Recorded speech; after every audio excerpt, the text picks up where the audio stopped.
చెప్పండి. జనరల్గా ప్రజెంట్ సొసైటీలో జరిగింది 490A 98A correct. Gamma 506 criminal intimidation, 498 harassment Redwood of 34. a husband and in-laws to wife. Next so present ఎవరైతే ఉంటారో I mean ఇది పిటిషనర్ ప్రజెంట్ వాళ్ళ యొక్క పొజిషన్ ఏంటి సార్? అమ్మాయి తరఫున మీరు అబ్బాయి తరఫున చెప్పండి ఫస్ట్. అమ్మాయి తరఫు మరి అమ్మాయి కంప్లైంట్ పెట్టిందా? పెట్టాలా? పెట్టింది సార్. ఏమైంది? ప్రజెంట్ సిచ్యువేషన్ అయితే అమ్మాయికి ఏం బాగాలేదు.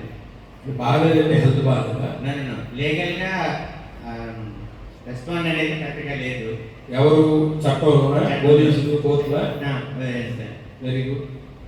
అంటే ఈ వ్యవస్థలో అంటే అంత అమ్మాయి అంత మానసికంగా సైకలాజికల్గా ఇబ్బంది పడినా కూడా చట్టం ఎటువంటి హెల్పింగ్ కూడా అమ్మాయికి లేదు సార్. ఒక్క నిమిషం.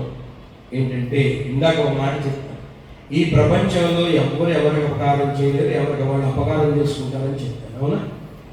చెప్పాను కదా. ఈ యాక్ట్ అమెండ్మెంట్ చేసి 498 తీసుకొచ్చే రోజుల్లో ఆడవాళ్ళకు భద్రత కోసం, ఆడవాళ్ళకి ఇది మేలు కలిగించాలని ఆ చట్టాన్ని తీసుకొచ్చారు. తీసుకొస్తే ఏమైందో తెలుసా? దాన్ని నిజంగా బాధపడ్డటువంటి ఆడవాళ్ళు పెట్టే కేసులు ఒక ఎత్తు అయితే కావాలని తప్పుడు కేసులు ఎక్కువైపోయినాయి భారతదేశంలో. ఏదో అన్నాడని ఆడపడుచు మీద పెట్టేయడం, ఆడపడుచు ఎక్కడో ఉన్నా కూడా అత్తగారి మీద పెట్టేయడం, ఇట్లా తప్పుడు కేసులు పెడతాం వల్ల ఏమైందంటే భారతదేశం అంతటా అన్ని రాష్ట్రాల నుంచి సుప్రీంకోర్టులో పిటిషన్లు పడ్డాయి ఆ యాక్ట్ మీద. అప్పుడు 2014 సంవత్సరంలో సుప్రీంకోర్టు ఏం చేసిందంటే 498 భార్యాభర్తల కేసుల్లో 7 సంవత్సరాలు శిక్ష పడే కేసుల్లో అరెస్టులు చెయ్యకండి అని ఒక ఆర్డర్ పాస్ చేస్తూ 7 సంవత్సరాలు భార్యాభర్తల కేసే కాదు, వేరే కేసులు ఏమైనా కూడా 7 సంవత్సరాలు శిక్ష పడే కేసుల్లో అరెస్టులు చేయవద్దు.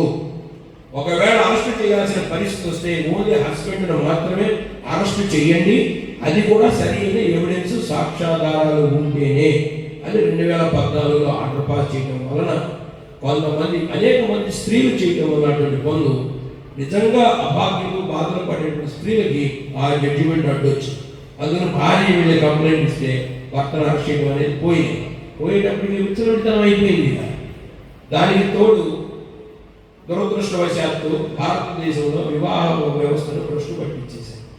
2017లో సుప్రీంకోర్టులో జడ్జిమెంట్ వచ్చింది. నీకు భార్య నచ్చలేదా? భార్యతో నీకు పట్టలేదా? నీకెవరో నచ్చారా? అయ్యి మీరు హాయిగా తిరగండి. భర్త నీకు నచ్చలేదా? నువ్వు ఎవరితో తిరుగుతున్నావా పో అనే పరిస్థితి వచ్చేటప్పటికి వివాహ వ్యవస్థ మీద నమ్మకం పోయి ఏమీ చేయలేదు. పెళ్లి చేసుకుంటే నేరం. ఒక భార్య ఉండగా ఇంకో భార్యను చట్టరీత్యా పెళ్లి చేసుకుంటే నేరం. అంటే 2 వ్యాలిడ్ మ్యారేజెస్ ఉంటే నేరం. ఇప్పుడు ఏం చేస్తున్నారు? సహజీవనం చేస్తున్నాడు, తెచ్చిక పెట్టుకుంటారు. ఈ భార్య కూడా ఏం చేస్తున్నారు? ఆ ఇల్లీగల్ ఇంటిమిడేషన్ ఓపెన్ చేసేస్తున్నారు. ఓపెన్ చేసి పిచ్చలు అయిపోయి డైరెక్ట్గా ఇంటికి కాపురం పెడతా ఇంటికి తెచ్చుకుంటాడు. ఈవిడ వీళ్ళే అపకారం చేసుకుంటారు. దాన్ని ప్రాపర్గా హ్యాండిల్ చేయడం అనేది వీళ్ళు 498 కేసులు ఇవి ఏదైతే పెట్టదలుచుకున్నారో ఒక బాగా ప్రాక్టీస్ ఉన్నటువంటి ఒక క్రిమినల్ లాయర్ దగ్గరికి వెళ్ళి ఆయనతో మాట్లాడి జాగ్రత్తగా డ్రాఫ్ట్ చేయించుకొని సాక్ష్యాధారాలు కూడా ఉండాలి. వాళ్ళ సాక్ష్యం లేకుండా ఏం చెప్పలేదు.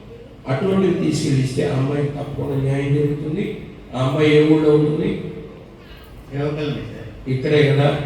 ఈసారి వచ్చినప్పుడు అధికారులు ఒకసారి నాకు చూపించండి, పేటెంట్కి వచ్చి దానికి ఏం కావాలో చెప్పి అవసరంగా పోలీసు వారికో ఆ పీపీ గారికో తెలియబోతుందో అసలు ఆ అమ్మాయి కేసులో ఆ అమ్మాయి గెలిచే అవకాశం ఉందా లేదా ఆ కాగితాలు చూస్తే తెలిసిపోతుంది. ఆ అమ్మాయి కేసు ప్రాపర్గా పెట్టుకుందా లేదా, ఆ అమ్మాయికి సరైన రిలీఫ్ రావట్లేదు అంటే సరిగ్గా కేసు పెట్టుకోలేదు. ఉదాహరణకు ఒక చిన్న ఉదాహరణ మీకు అవగాహన కోసం చెప్తున్నాను. ఎవరో రోడ్డు మీద వెళ్తున్నారు, సపోజ్ ఎక్స్ మీరే అనుకున్నాం, ఎవడో వచ్చేసి మీ మీద కోపంతో కత్తితో పొడిచాడు, 10 కుట్లు పడ్డాయి. మీరు ఇమీడియట్గా హాస్పిటల్కి వెళ్ళి పోలీసులు వస్తారు స్టేట్మెంట్ రాసుకోవడానికి. నన్ను పలానా రోడ్డు మీద కత్తితో పొడిచేయండి, ఇదిగో నాకు గాయమైంది, 10 కుట్లు పడ్డాయండి, అతనికి శిక్షించండి అని కంప్లైంట్ ఇచ్చాను. అతను అరెస్ట్ చేయడానికి కూడా 10 కుట్లు పడ్డాయి. ఎందుకంటే మీ కంప్లైంట్ ఏముంది? పొడిచాడు, కుట్లు పడ్డాయి. ఇంకే అదే కంప్లైంట్ మీరు నేను ఇలా రోడ్డు మీద వెళ్తున్నాను, అక్కడ సత్యసాయి ట్రస్ట్ వారు భజన పెడితే అక్కడికి బయలుదేరాను.